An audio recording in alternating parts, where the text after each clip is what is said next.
Hello বন্ধুরা, আজকে আমি আবার বানালাম চিড়ের পোলাও। তো রেসিপিটা দেখতে গেলে তোমরা স্কিপ না করে ভিডিওটা পুরো দেখো এবং অনেক অনেক আমাকে সাপোর্ট করো। তো বন্ধুরা, আমি এখানে কিছু সবজি কেটে নিয়েছি, আলু, গাজর আর কড়াইশুঁটি ছাড়িয়ে নিয়েছি।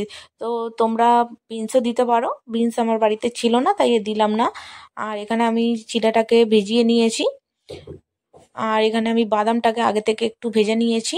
তোমরা ভাজা বাদাম কিনে এনেও দিতে পারো, আবার বাড়িতেও ভাজতে পারো, এই যে আমি তেলে ভেজে নিয়েছি। তো বন্ধুরা, এর আগেও আমি চিড়ের রেসিপি দিয়েছিলাম, চিড়ের পোলাও।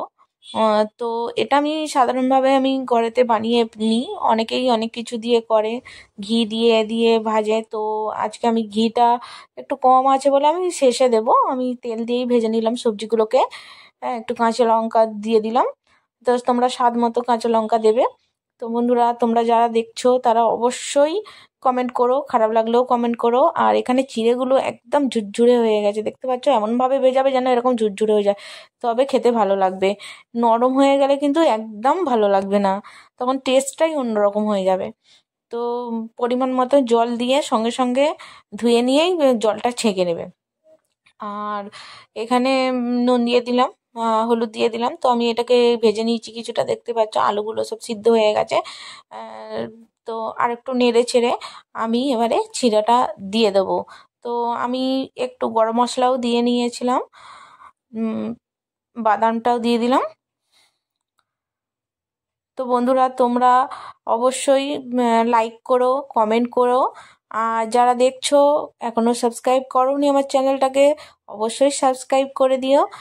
আর বন্ধুরা, তোমরা খারাপ লাগলেও জানিও, আমি যদি কোনো ভুল করে থাকি অবশ্যই জানিও যে এটা এই এই জিনিসটা এই হবে, এটা হবে না, এটা অবশ্যই বলো।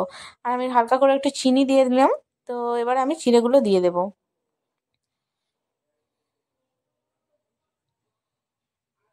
তো চিড়েগুলো সব দিয়ে দিলাম, এবার আমি আস্তে আস্তে হালকা হালকা করে নাড়তে থাকবো।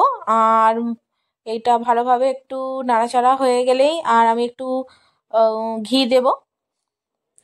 ঘি দিলেই আমার মোটামুটি চিড়ের পোলাও, যেটা আমরা সাধারণভাবে ঘরে বানাই, এটা রুটি বা মুড়ি যখন খেতে ভালো লাগে না তখন আমরা এই রেসিপিটা বানিয়ে খাই। তো তোমরাও বাড়িতে বানিয়ে খেতে পারো, খুবই বাড়িতে থাকা জিনিসগুলো দিয়েই তৈরি করলাম।